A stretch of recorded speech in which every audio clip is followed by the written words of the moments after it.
Well, we're here. We are here. Attempt number 2. That's right. I think we got about 3 minutes in, and we're talking about how this week has absolutely sucked.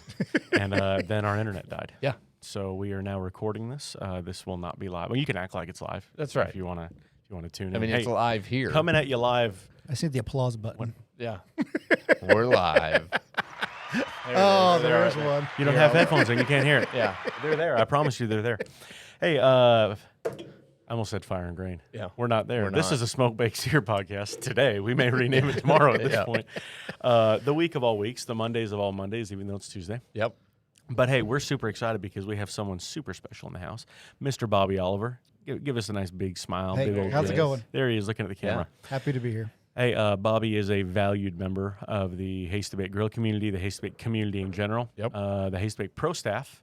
Anything else I can put the Hasty Bake word in front of for tonight? Oh, I'm sure. That's probably good for now. But yeah, I mean, I'm sure you want that to we give yourself can. any more titles while we're World champion. there? You go. There you go. I mean, in a Hasty couple Bake. in a couple different ways. Just Yeah. tag it. I like Hasty Bake and World Champion in the same sentence. I do too. I like where we're going with that. Yep. That's pretty cool. So yeah, we're going to talk about Bobby's story tonight. Bobby does some really cool, fun stuff.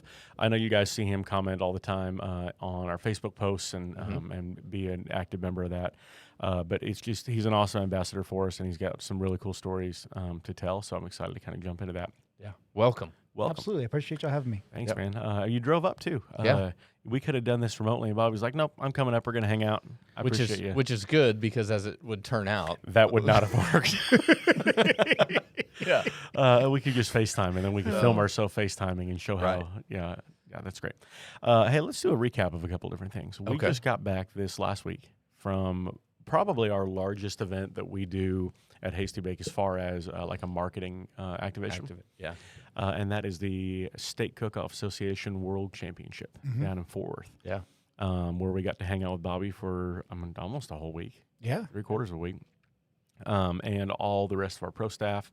We had a really cool time partnering with B&B Charcoal, so they're good. You know, we're lucky enough to be friends with so many different people in the space. You know, the guys over at Royal Oak, Craig, and those guys, they're outstanding. Yep. Really good friends with Daniel and his crew over at B&B. Yeah. Charcoal companies just in general, Scott, Jealous Devil, those guys. I mean, we're in with all those guys. We love them, and all their products work in our grills, so I'm not going to differentiate. I actually know a lot of our grill manufacturers too. And they're a lot of fun. But so we got the chance to hang out with them and spend 4 or 5 days cooking for the public, cooking for the teams mostly. Yeah. So if you're unfamiliar with the Steak Cook-Off Association, this is how this works. About 450 of the best teams in the entire world. Not just the country anymore, the entire world, converge on Fort Worth in Cowtown. And we take over the Will Rogers Memorial Center. And throw the largest steak cook-off in the country. Yeah. And Bobby, I don't know, do you remember offhand how many actual cooks happened that week? Like, if you're involved in all the ancillaries and all the steaks, how many times are you actually cooking? You'd be doing 1, 2, 3, 4, possibly. Okay. Yeah. How many ancillaries is that? Just one. Just one ancillary cook on Friday. Well, there's 2 ancillaries if you get finals. Okay. So yeah, and if you make finals, it goes on kind of from there. So you have the chance to cook probably 5 or 6 times. Absolutely. And then Cowtown's the next day, and that is 2 cooks or 1? It's there's There's an 3 A and B. the A, B, and C. Oh, there's a C. That's right. Yeah. So it's 150 a heat, 125, 150 right around there. Right. Each heat. So there's 3 heats. So, I mean, you're talking about over the course of 3 days, potentially cooking 10 different or so different Right. competitions if you're kind of doing them all. So it's a pretty dang big deal. And the most interesting thing to me is this is not just any steak teams from around. Like, these are the people who they've won first in their events. So they're already the top of teams from their region, and then they kind of converge. So anyone who's cooking there, not only can anyone win, but anyone who's cooking there, they deserve to be there. Right. So it's kind of funny because a lot of times you'll go to some of these events and some of the newer cooks or the ones that are at least not as experienced, they'll be getting 245s, 246s, scoring on the lower side of things. It is just not possible there. Like, everyone's over 250. Yeah. Right. Like it's just I think what was the top this year? Was it 254.5. Yeah, man. I mean, that's a really stinking high number. Yeah. Perfect. Perfect score. Yeah. That was the first ever perfect score, wasn't it? At the Worlds. At the Worlds. Yeah, there's been perfect scores before, but at the Worlds, pretty insane. So it was a really cool event for us. Zach, tell us a little bit about your experience, because this was the first time you were able to go. Yeah, so this was, my first year to come down. I think last year I was traveling and didn't come, but this year myself and we brought some ambassadors to come down and help cook and help feed, all of the teams that were cooking. So, you mentioned 450 teams that were there. We showed up and partnered with B&B and cooked. We did a happy hour Friday night, and then Saturday it was breakfast, lunch, and dinner. Yep. And then Sunday breakfast again. So, we weren't competing, but we were cooking. We were cooking a ton. But it was a blast, especially Saturday. It was perfect weather. It got a little bit warm, but it was perfect weather. Even the happy hour was great. Yeah, and to see, and we had rain scattered throughout the week, and it just avoided all the important parts. Yeah, just the load-in day it rained, and that was it. It was perfect. It was cool, especially with some of the stuff that B&B guys were doing. At one point I looked over and they're cooking snake. Oh yeah, they had the snakes We had a out, snake all rolling up, and a couple of pineapples, pigs, and a whole pigs. Yeah, well, I think we did 2 pigs that weekend. Yeah. I think we did one on Friday and one on Saturday. Yeah. Yeah, we had snakes on it. Had a gigantic, was it snapper? The big red. the fish. Yeah. Yeah, those giant fish. I don't. I think it was a snapper. Yeah. Just crazy amount of food that we rolled through there. Yeah. Thanks to the B&B guys for logistically, they handle a lot of the logistics as far as getting the food. Yeah. For us, we brought a lot of the kitchen equipment and obviously the grills and stuff like that. They had the live fire war wagon out. So if you probably saw some Facebook and Instagram footage from that. If you have not, go check out at Hasty Bake Grills at Instagram and at Facebook, and you'll see some recap videos and some footage and stuff like that from the week. But I've never seen more tortillas in my life than that weekend. There's a lot of tacos for days. Yeah. But it's cool. So you're feeding 450 teams, but most of those teams have 2 or 3 people in them. So realistically, 3 times a day we were cooking 1,500 meals. And the thought behind that is there's a lot of people who sell, a lot of companies who sell, and they want to get the money of the people who are involved. Which, do we want their money? Yes, of course. I want you to buy my grills. We're not going to hide that. We are a for-profit company. We are a for-profit company, despite what some people may think. That's right. We are a for-profit company, but other than that, we just want to be part of that community because we have a vested interest in competitive cooking. Right. It's not a huge part of our market. Our market is backyard cooks. But we see the benefit of competitive cooking is it encourages the backyard cooks, one, to be better. Yeah. It gives them something to strive for. It gives them ideas on how to become more professional. It gets kids involved in cooking, which is a huge thing. Kids cooking with their parents in their backyard, it can happen. But when you see these schools start having barbecue programs and kids queue things popping up, it really gets kids excited. Yeah. And we see it as the way to bring on people who they like to cook, and all of a sudden they just find a new hobby that they get all ate up with. Yeah. So that's our marketing strategy for this is really we want to be involved in the community. So rather than there to sell grills, we're there to feed people. Right. Oh yeah, and Texas has high school barbecue now, which I think is just incredible. Yeah, we're gonna have Roland Escobedo and Cody Allenbar on. They're some of our pro staff guys who have really helped be some key starters of high school barbecue, competitive barbecue cooking in high school in Texas.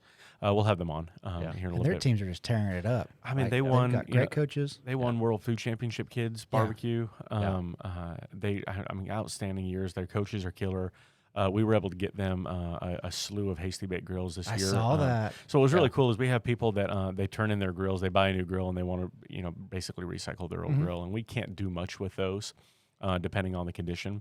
But what we can do is we store them up, and then if it's something that we can do some repairs on, we'll repair it. And then for high school barbecue, we'll either cut people really good deals or depending on the situation, sometimes we'll donate a couple of grills. So we were able to get them some stuff to get these kids started.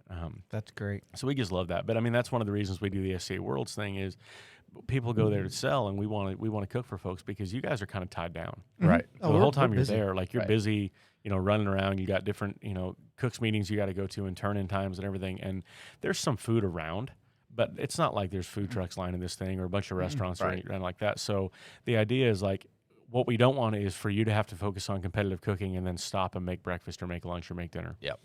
So we want to bring food and say, hey, let us be the catering team, for everybody. Super nice. It's just we love it because you're absolutely right. Like, and we have international teams too that come in, and I hosted 3 of them this year. But being able to eat and just have the food on site is walking distance is amazing. Yeah, and I mean, people aren't sitting down for formal stuff. They're having tacos on boats and walking around, which is fine. Yeah, it just gets them something. We'll have drinks out for them every now and then. We do a big happy hour on Friday night, where just about all the teams come through at some point. So we feed, God knows, 1,500, 2,500 people on those nighs, and that's kind of our big deal. And we have, I think Jack Daniels came out this year and had a bunch of stuff there, and when Dripping Springs sent some stuff down, and we're able to set up. And Steaks for Sheepdogs, we talked about that before. Awesome nonprofit. They were there and they helped cook with us, and they did some sides. So it was just a really neat time. Of getting together with a bunch of people we know, a bunch of people we love, supporting the team, supporting the sport. Getting our name out there, truthfully, because we want to have our name out there, but we want our name to be synonymous with people who invest in the teams. Right. When I have people look at the options of grills they want to buy, I want them to go, okay, this brand, they cost this much and they do this. And Hasty Bake, man, those are the guys that show up and they cook for us and they give us swag, and that's what I want. Because I want people to associate us with, that's the cool brand. That's the brand you want to hang out with, the brand that really cares about us. I love being an Oklahoma cook using Oklahoma products. Yeah. And I really pride myself on that. So yeah, it makes a difference, man. And I know you've walked our factory, a little bit before and, been up here at the store. Knowing the story behind and the reason behind the products you use, very big deal to us. Absolutely. And not just on Hasty Bake, like to me in life in general, like products I use, I want to know what's going on with them. So big deal. Yeah. So that was SCA Worlds. We got back, hit the ground running again. Yeah. It's a turnaround. It was a quick turnaround. Yeah. But it was a lot of fun. We are starting really into our busy season. Yeah. I feel like it came up, was not expecting it. I know. I mean, we knew it was coming. Right? I was expecting it. I just came up fast, man. Like real fast. Yeah.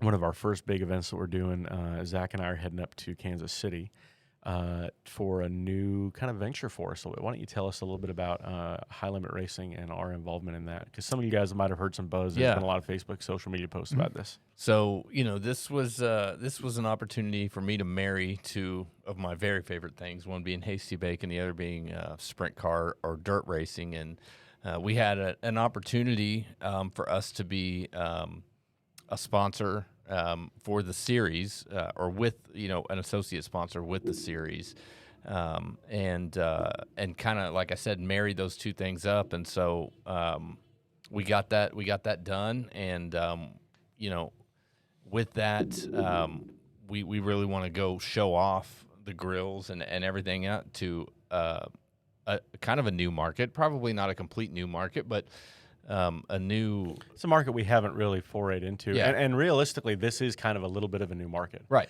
Like not sprint car racing, but the Kyle Larson series in this. And so we partnered with High Limit Racing Series, and that is a sprint car racing series that Kyle Larson started with which, if you follow racing at all, Kyle Larson is like the guy right now. And so what he's done is he's created these midweek dirt races that pay out a lot more money than a traditional dirt race would. And the idea behind that is to get big name drivers from NASCAR and World of Outlaws and USAC, all of, like the top of everybody to come out and to run this for the big money and to get big names out in the middle of the week. And there's some nostalgia there for these guys too, because a lot of the Indy guys and the NASCAR guys, like they started in the sprint car circuit. Right.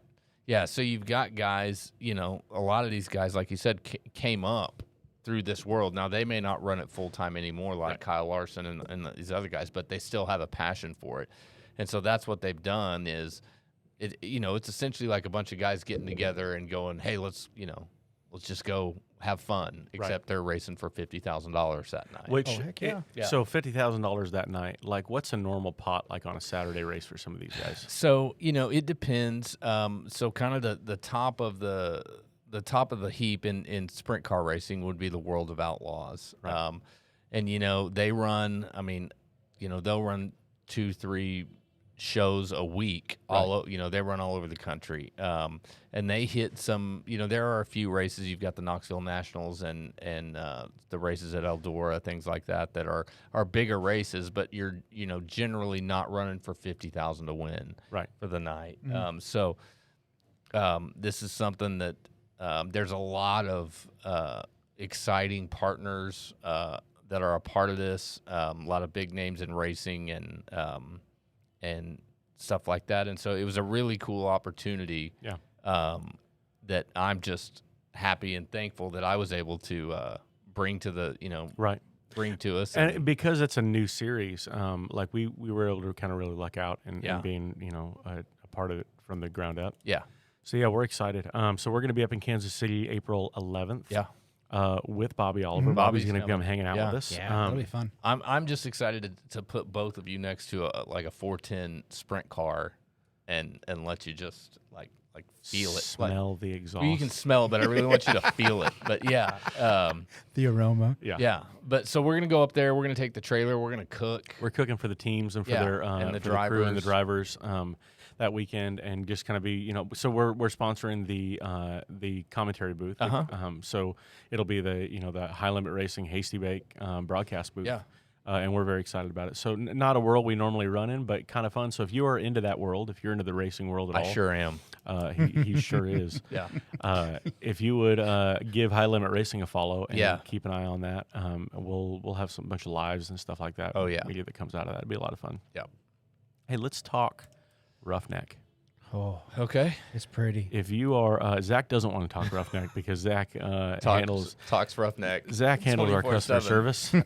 So if anyone's got any question about anything Roughneck related, Zach's the first line of defense on that. I have heard it and I have seen it, and I'm happy to answer it. My normal morning routine, Zach gets in here a little earlier than I do. So here's my morning routine: is I walk into the office, and before I put the key in the door, Zach goes, "Hey, when you got some time, Can we talk about something, please? yeah." And if you say the word Roughneck again, no. But we're very excited about this.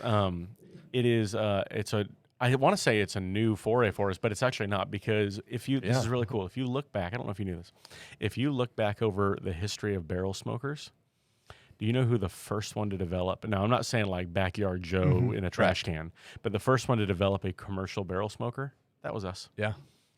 We can peg the timeline somewhere around the late 70s, early 80s, but the Weber Smoky Mountain, which is kind of the precursor to a commercial barrel smoker, kind of came out around like 1982, and we predate that with one of ours. We need to post some material on that. I found some new material this week. Oh, okay. Some of the original like pamphlets and stuff that went around it. There was one on Marketplace last year, 2 years ago, that was floating around. It was still in package, brand new still, and Really? they wanted an ungodly number for it. But Oh, yeah. Yeah. Pretty cool. It cooked completely different than any Sure. other barrel that's on there right now. But we're super excited about this. It's been a bestseller for us over the last 4 months that we've had it, 5 months that we've had it released now. And then this week, to the drum roll and trumpets of the angels and the gods, That's right. we released the stainless version. Yeah. So we had a lot of, from day one, people were asking for the stainless version of this. And I think, truthfully, for a couple of reasons. One, people know that stainless is gorgeous, obviously. And right. they know that we have a line that has an option for powder coat, regular finish, or a stainless. Right. So they kind of come to expect that. The Cortana steel, which I absolutely love. I love it. Is going to be a little divisive with people. Some people are like, I don't like the rusty look of that. Right. If you walk around just about any downtown area where there's art or there's architectural stuff or planter beds or trash cans or stuff like that are steel, Cortana has become a very, very popular steel to do that in. When we were in Fort Worth, I walked around the stockyards. Every single accent in the stockyards was Cortana. Was it? oh yeah, All the liners for the planter beds, all the trash cans, all the ash cans, all the framing for the overhead canopies on the windows, all of it was made out of Cortana, because you leave it out in the weather for about 6 or 8 months. Right. It rusts up and then seals itself, and it looks like this absolutely beautiful patina. Yeah. It's what we started making the Kent Rollins signature wood stove Bertha out of, and then that inspired the Cortana Roughneck.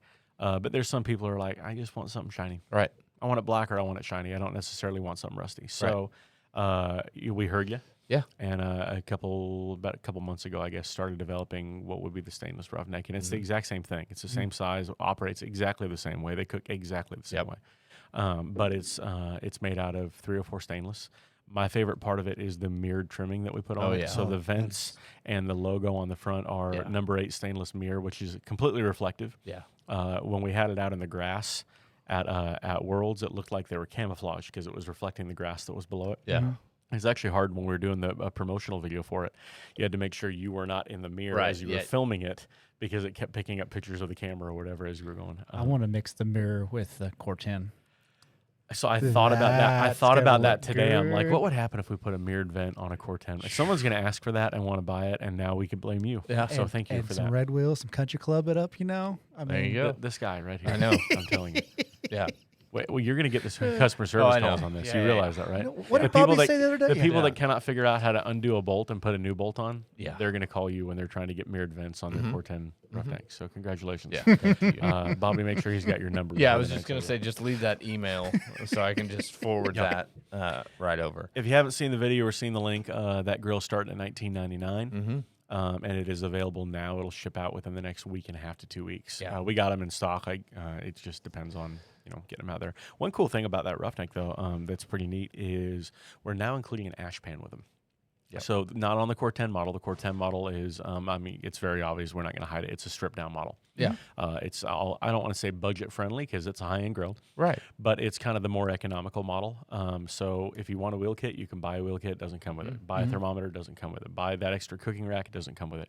We want the people who are like, man, I want something quality, but I got to watch my budget. Yeah. We wanted to get in on it, and then maybe a year down the road, they're like, "I love those wheels. Ask for them for Christmas." Right. I got a promotion at work. Let's get that second cooking set. Whatever it is, like you can build onto this thing. So we are going to make the ash pans available for purchase for the Cortana model, but the stainless model, it's getting all the bells and whistles. So it's got the wheels included. It's got the cooking rack. It's got the thermometer. It's got the hanging rack, and now it's got the ash pan with it. That ash pan fits right underneath the firebox, and so when you slide it out to maintain your fire, nothing spilling on the ground, it does make cleanup easier. You don't have to use it, obviously, but I like the clean out without it, truthfully. But after cooking on it for like 48 hours straight in Fort Worth, I completely understood the desire for people to be like, man, I think a fire or an ash pan would be kind of nice. So we're putting that on there. Yeah. It's gonna be nice. Yeah. We've cooked on both of them, and like you said, they both cook. Identical. Both of them have long burns in them. Super long burn.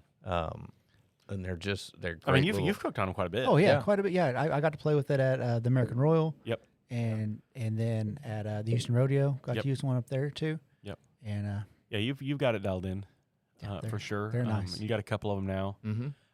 So here's the thing. This is one thing that I love about our products. I really do, because you can work for a company and like you want to tout your product, right? But depending on the product, sometimes there could be some downfalls that you have to like kind of compensate for. Right.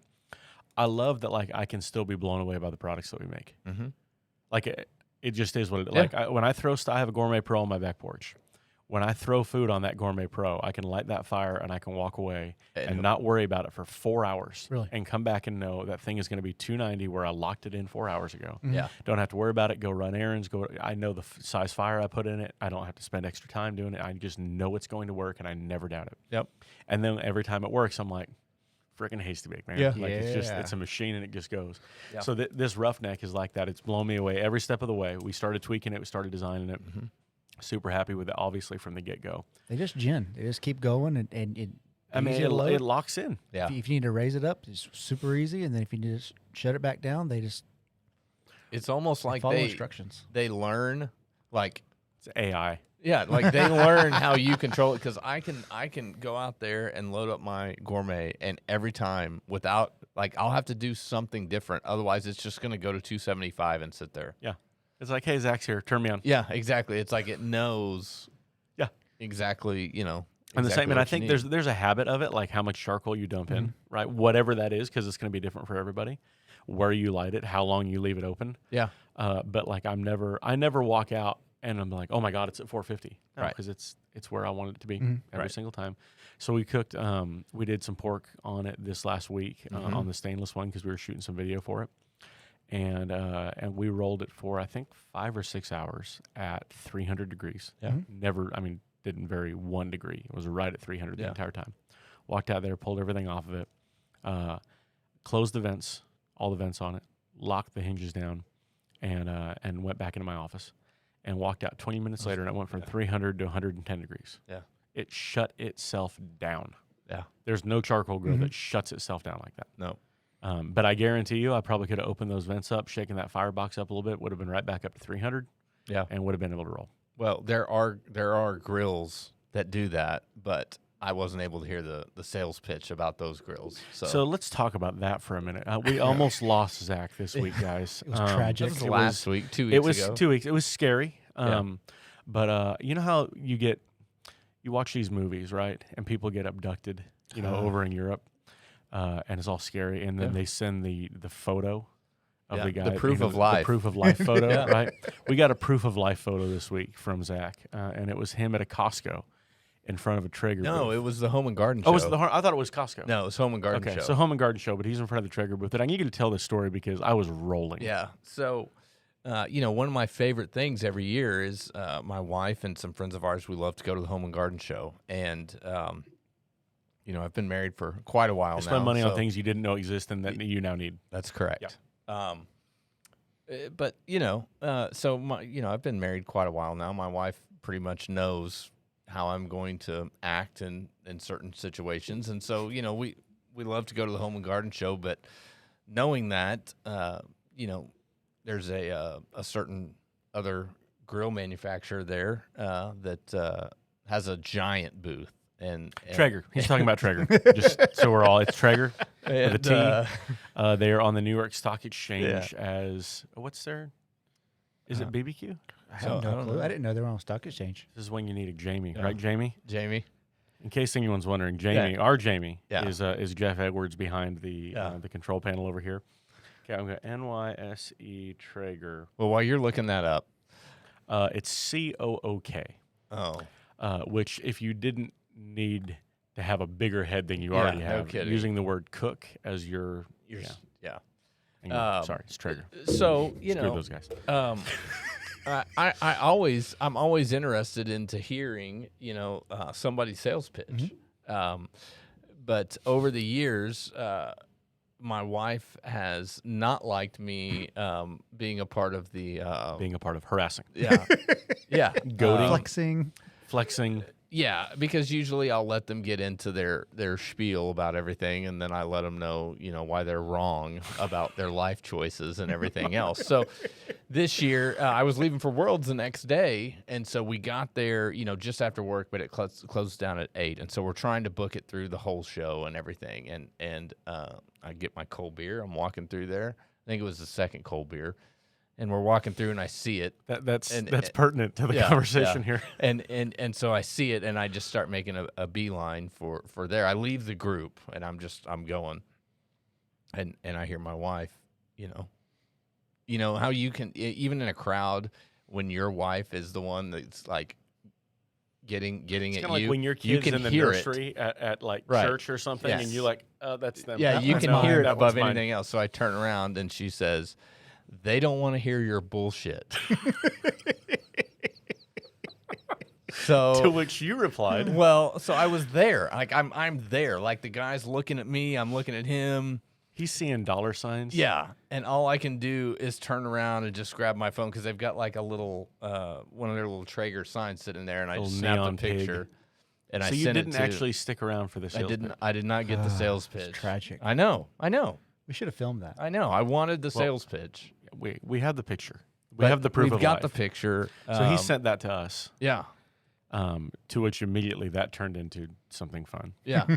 So I had to go on the grill community and let people know that we've lost Zach. And he's gone. Some people were very concerned. And we had guys that are like, "This is the guy who helped me on the customer service side." Like, and you've lost him, and he left, and he went to Traeger. So. I think one of the comments was he's dead to us or something, and I'm like, you would be. Yeah, I'm like, I'm still driving down to Fort Worth tomorrow, but but it was fun. But anyways, they didn't want to put up with it. You redeemed yourself. Yeah, I really wanted to go hear their sales pitch. It is fun. Every now and then I'll harass the guys at Costco, the Traeger guys at Costco, because I'll listen to them, like you. I'll listen to the whole sales pitch. Act super interested. I usually like to hit them with the, at the end, whenever they get through this, and I'll just say, well, how much is this $50 grill anyways? And just watch them just like, Melt. well, it's not $50, and you're like, yeah, but you know, when barbecue's a passion. Oh, is it? Yeah. Yes. Love it. Yeah. Awesome. So that was fun. Yeah. Real quick, I want to jump into Bobby's stuff. We're half an hour in, so I do want to jump into Bobby's stuff, but I got a couple quick kind of announcements we want to talk about. Yeah. Unfortunately, this isn't airing live because the goal was to give people a little bit more of a heads up. Right. But now it's a really short window. So it's a really short window. So when you're getting this probably tomorrow, which is going to be the day before, we have possibly it's already passed and we apologize. Yes. We have a ribs class coming up. That ribs class is on March 23rd. Thursday, March 23rd. So if you're hearing this after that, the ribs were great. Sorry you missed it. It is being taught by the one and only Jeff Edwards, who is in the house. Jamie. Yeah, there's our applause right there. So, Jeff, I'm going to ask you off microphone, what are you teaching? Maybe I can do a little bit. Let's do that. Hey, guys. We are going to do 2 variations of ribs, actually 3 maybe. So 2 different baby back styles, maybe a dry rub and a wet rib, and then some spare ribs, and a couple of great sides. Trey's got his phenomenal baby back, full rack of baby back. Yeah, buddy. Rib meat that he's going to throw in his baked bean recipe, show you how that's all done. And then we're going to mix it up with a little honey lime cilantro coleslaw, which goes great with pork. And it sounds weird, but I actually hate coleslaw. I do too. And this is the only slaw that I'll eat. So, and anybody who eats this pork, which, you want to complement it with something wildly different. So honey, lime, cilantro, coleslaw, and everybody's like, dude, I got to have this recipe. So we're going to throw that at you on You and Thursday. I ought to exchange coleslaw recipes because I, too, hate coleslaw recipes, but I did a jalapeno lime slaw that everybody loves. Yep. And it's the same thing. Similar. It's, I don't like, I like it's the oil-based, super light. So Exactly. we'll have to do that. But it goes well with that fatty meat. There you go. So there you go. That's the rib class. I have a cilantro lime slaw that I do. So maybe we do a little triple. A little. And then Bobby will come in and blow us all away. A thruple. Bobby will come in and blow us all away with some weird thing like green chicken. That looks like a peacock and it tastes outstanding. Outstanding, yes. That's do you have a slaw that you would like to? You're gonna hate me, but I just pulled it out of a bucket at the chef store. That's a lie. The sauce, and then I just mixed it with the cabbage. The sauce that just looks like slimy and goopy and No, this is white. I didn't used to like coleslaw. I just started liking it. I don't know, maybe a year ago. I'm not a coleslaw fan. I'm not a cabbage fan in general. If you mix it with stuff like acidy like that, right? I have a really good red cabbage slaw recipe that I do. That's a heavy vinegar, salt, pepper, red cabbage that is outstanding. Yeah, it's got to be cold though. I don't like it's room temperature. Snappy and cold. No, snappy and cold. Yep, 100%. No. Well, I did a catering 4 or 5 years ago now, and I never do these, but this is for a buddy of mine, and all the food was provided. So like I told him what I needed, but I didn't get to pick it. It was like, hey, I need this many briskets, this many whatever. I hate doing those, but I did it for him. And we were doing coleslaw. And they said, hey, we got all the coleslaw stuff for you. I'm like, all right, I should have been more specific. So what they gave me was the bags of coleslaw mix, which is pretty standard, and then the coleslaw sauce that was in, the really big cardboard things of goldfish. Yeah. It's like the gigantic milk carton. They were in those. Oh. That should have been like warning sign number 1. Right. When you open it up and you dump it upside down and it doesn't come out, that should be warning sign number 2. Yeah. So I had to rip the whole thing open, and it was this like translucent, white, clear, goopy, like couldn't get it to separate like in between all the. It was disgusting. Yeah. And now I can't unsee that. So like I can't even entertain the idea of coleslaw unless you tell me it's jalapeno lime, cilantro lime, something lime. You just can't. The texture. Oh yeah. No. It was almost like a weird icing. Oh. Yeah. But like all of them were like that and none of them were expired. So I'm like, this is apparently what it's supposed to be like. Yeah. But it was like, I'm sure it was mayo based, which I love mayo, but I hate mayo based slaw. Yeah. Can't do it. Yeah. See, I like the mayo-based slaw. Do you? That's where I'm at. I probably don't mind the mayo side of it. It's probably the cabbage I don't like. And I don't like mayonnaise, so I don't know love how that mayonnaise. works. But yeah, I heard that Duke's mayonnaise now has a white barbecue sauce that they came out with that is outstanding. I've always bought the Bob Gibson's when you can find it, but I got to try the Duke's because everyone knows that if you're going to eat mayonnaise, it's got to be Duke's. Yeah. Got to be Duke's. I'm very opinionated on that. I don't know why. I just the Duke. The Duke. If you are coming to that ribs class that Jeff is going to be teaching, it looks like it's going to be raining that night, so we will be holding that class probably inside in the retail store. Yeah. We'll cook on the patio outside, and then we'll come back in and have all that covered. So, Jeff, if you didn't know that. Yeah.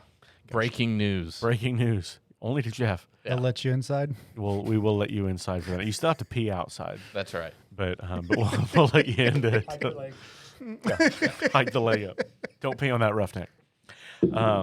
Hey, okay, we're going to get to Bobby. Last thing, Bixby BBQ Blues coming up May 20th. We're going to be there. We are going to be there. We've hemmed and hawed over it because they've changed a lot of stuff. Truthfully, we were not super excited about the changes, but I think it's still going to be good. Yeah. So we're going to give it a shot. It's a people's choice competition. We're not really there to compete. We're there to feed people, but it's technically a competition. So, we'll kick butt. I'm just saying, out of the last 2 years, we've walked top 3. We got first and second in the last 2 years. So we'll do it again. Yeah.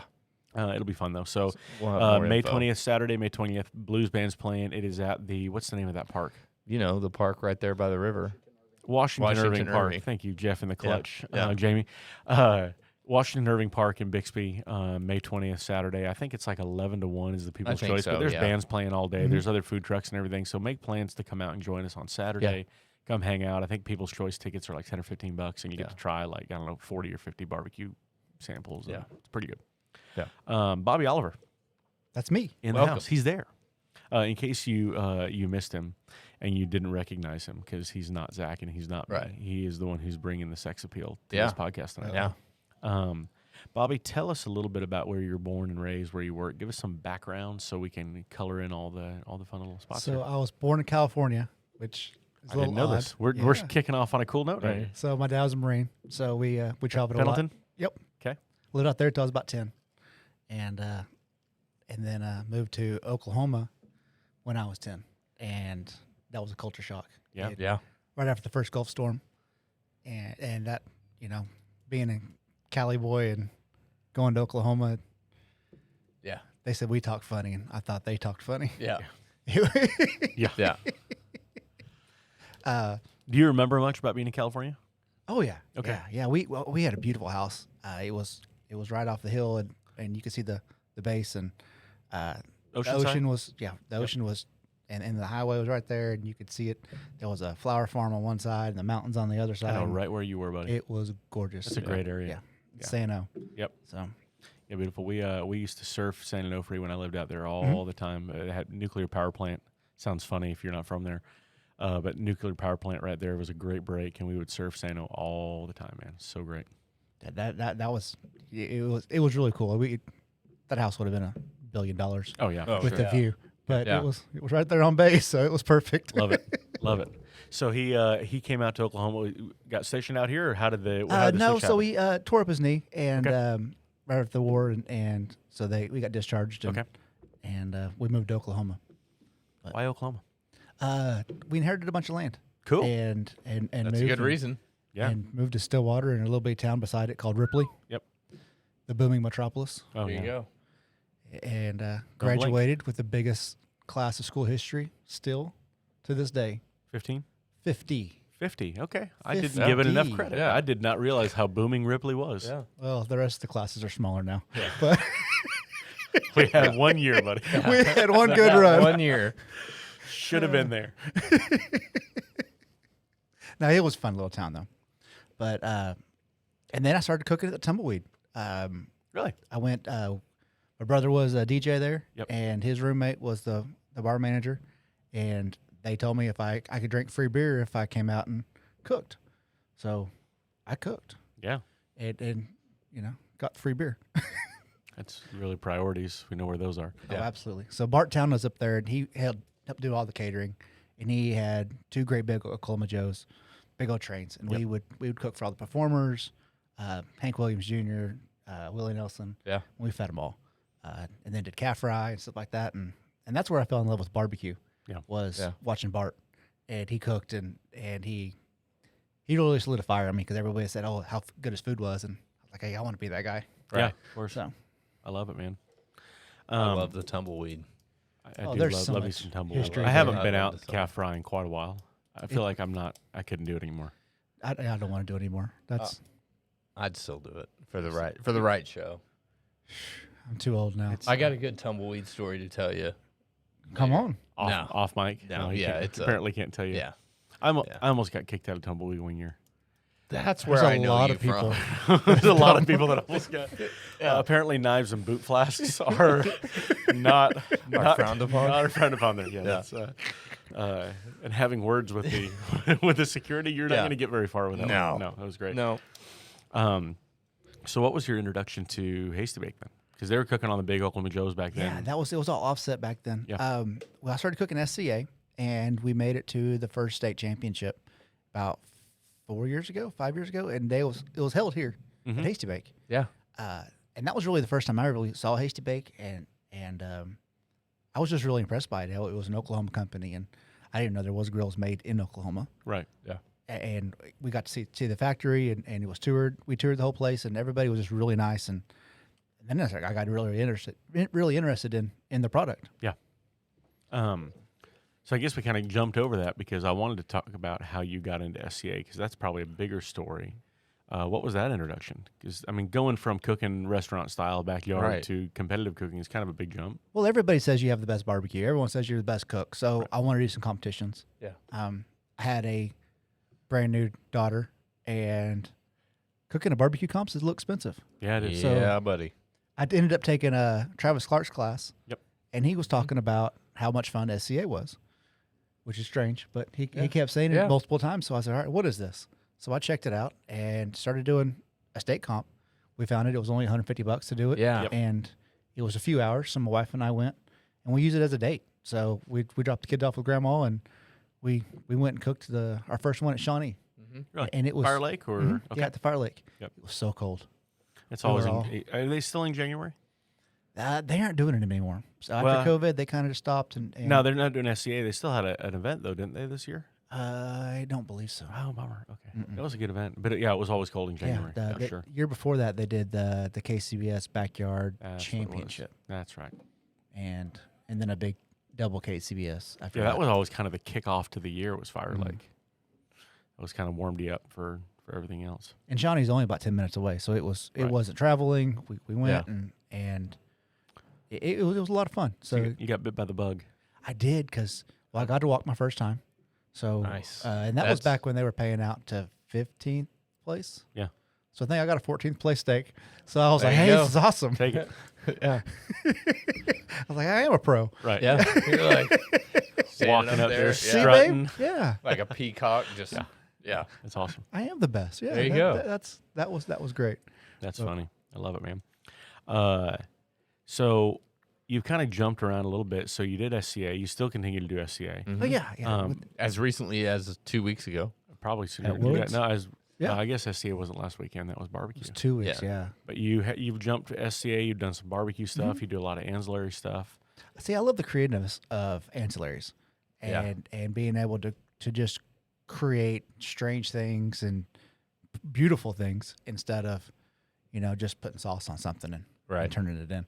Yeah. Which you cook it and you do other stuff with barbecue too. But I love being creative, and I like turning in normal tasting stuff really pretty. And just really eccentric and just going all out. I'll pipe stuff. I'll use gelatin for things and thicken them up. Right. Anything I can do to make it look fancy.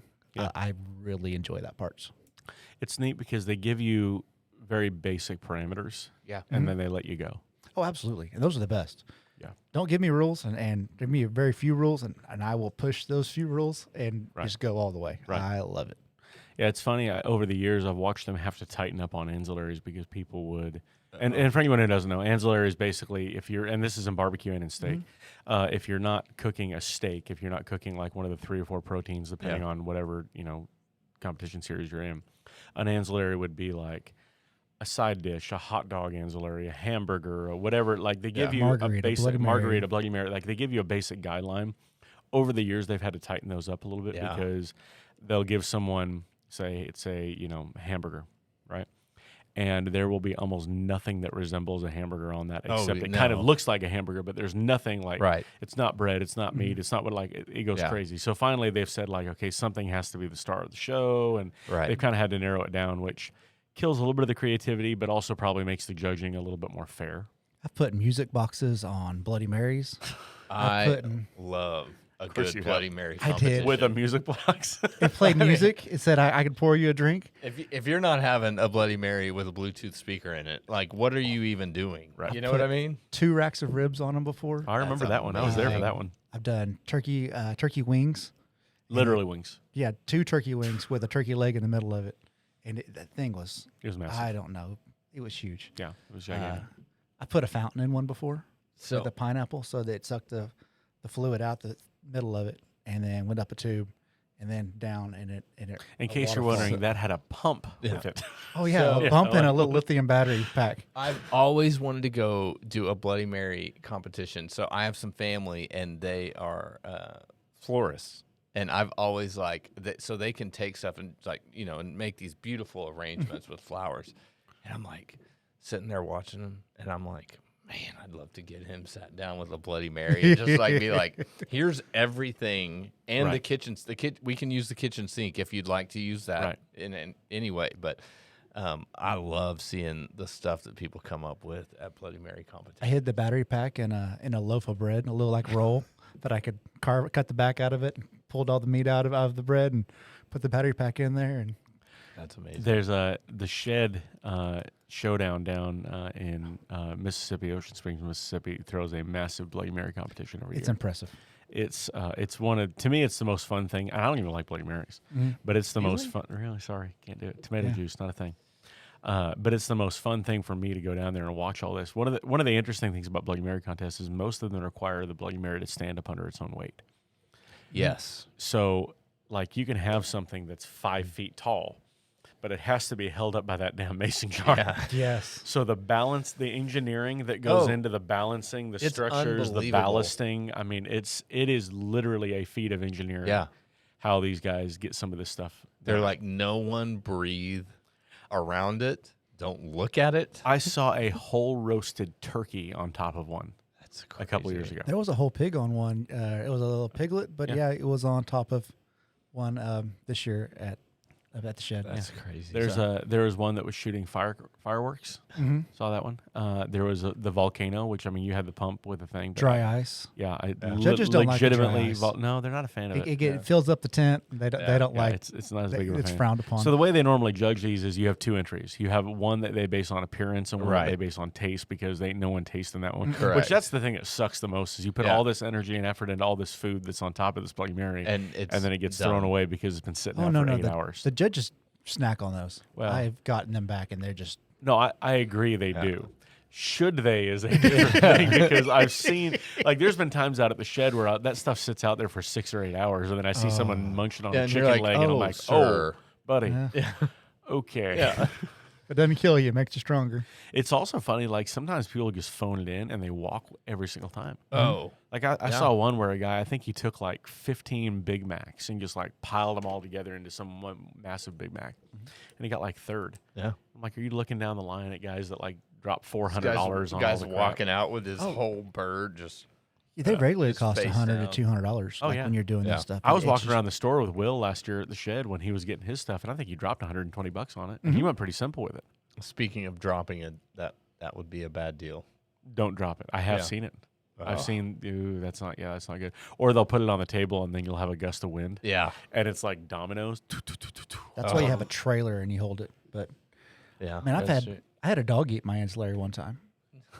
I was cooking. You say one time. It's happened twice. Of these. Yeah. But so the first time was inside the trailer, and the dog was in the trailer, and I wasn't even Your dog? No, I was up in Wisconsin, and I was cooking with Mark. Cheese curd guys? Yeah, Cheese Curd Cartel. Yep. Yeah. Great people. But his dog was inside, and I didn't even think about it. I had a dessert, and I put it up on the countertop, and then we're going back outside to cook some steak and get the other stuff ready.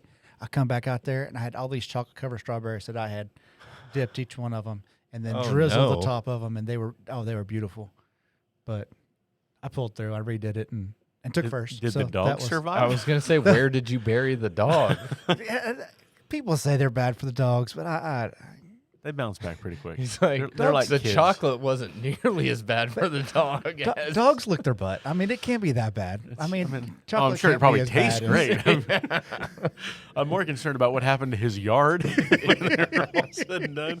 We had a dog one time growing up that he routinely got in the trash or whatever. Like every time we left the house, we had to put the trash up on the counter. So during Christmas time, it was the worst because he would find the packages that people had hidden candy in that we didn't even know candy was in it. Yeah. So we'd come home and he'd raided stuff. Well, he raided a stocking one time and ate probably, 3 dozen Hershey Kisses. Oof. And I bet for a month we were finding colored tinfoil and poop all over the yard. It was great.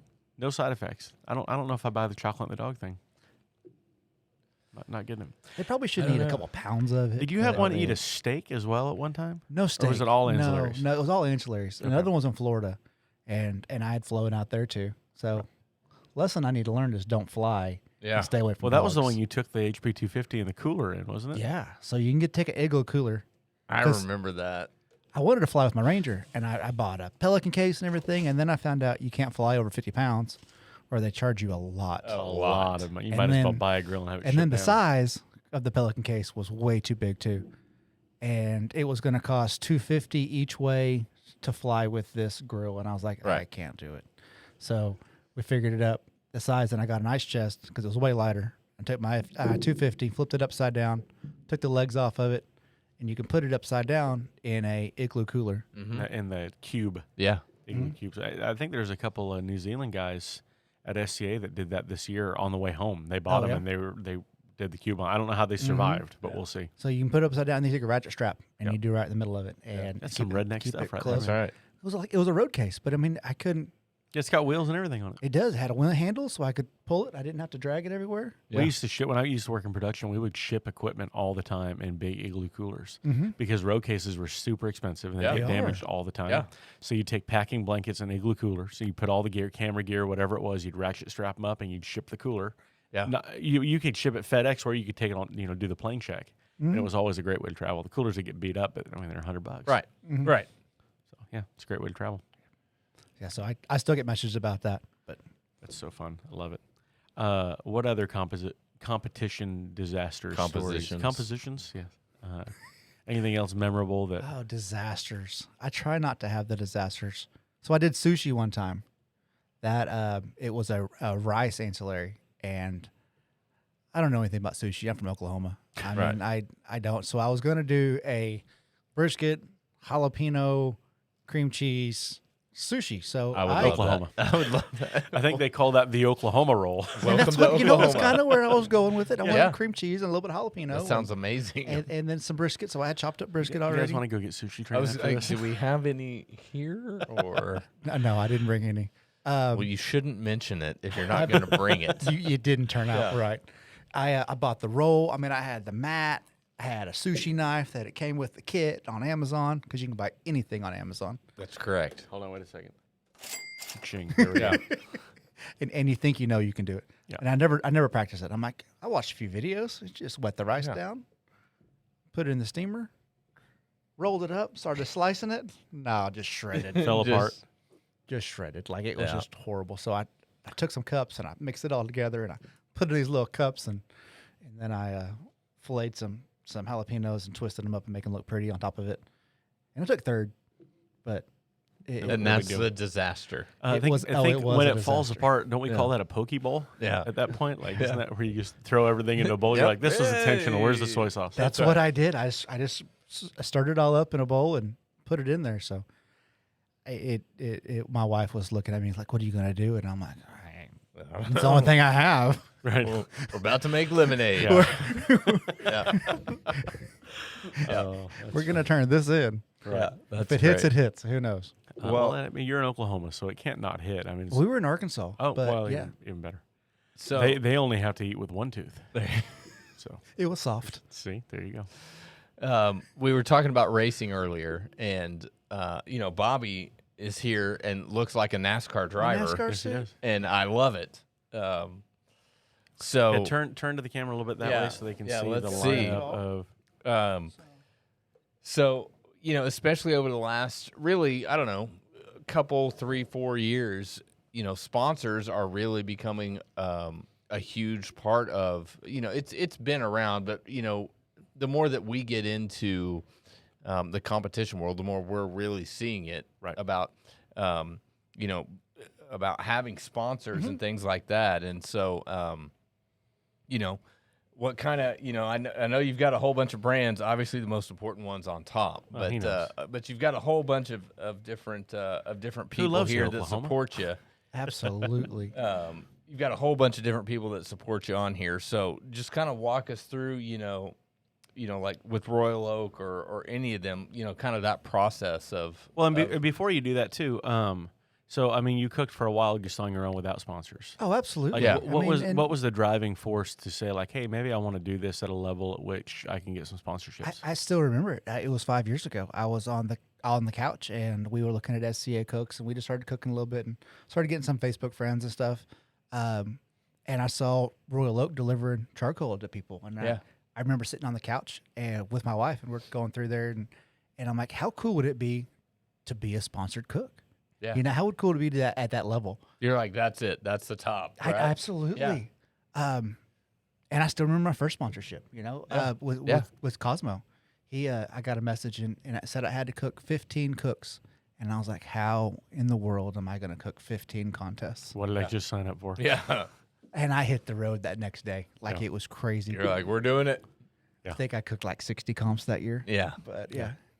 Well, luckily, with steak, it's a little bit better because a lot of times you have like an A and B and C. So you get like 2 or 3 competitions under your belt in one, which helps some. But I mean, I think the average right now for our pro staffers is 45 to 55 cooks a year. Yeah. It's pretty average, and a lot on the top end. Some of these guys are cooking over 100.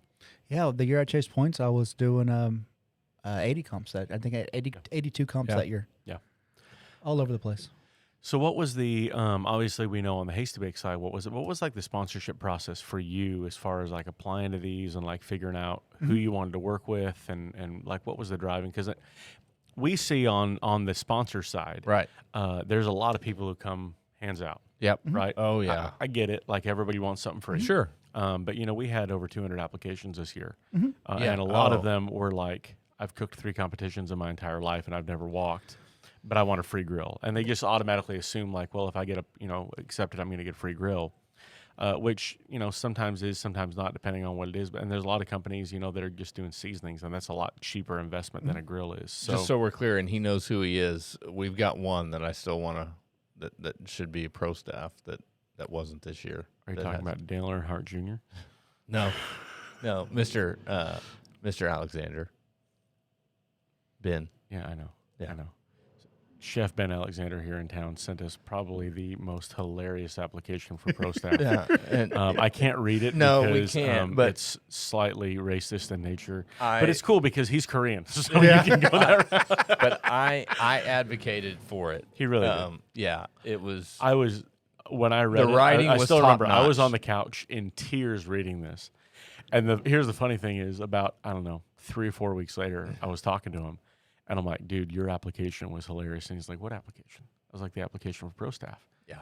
And he's like, I don't know, man. I might have been drinking that night. I do not remember. And I was like, let me read you what you wrote. Yeah, I was at a lunch with him and brought it up, and he was just he was crying. Anyways, that'll be another story for after, but it's outstanding. No, but talk to us about like what the application process was, and for any of these guys, and like kind of what the deciding factor was for that. And I think, like you were saying, being memorable is very important. Yeah. Most of these companies are wanting mostly social media presence.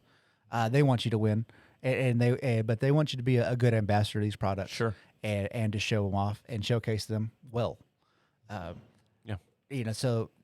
So ask the companies that you're wanting to use what they're looking for. Yeah.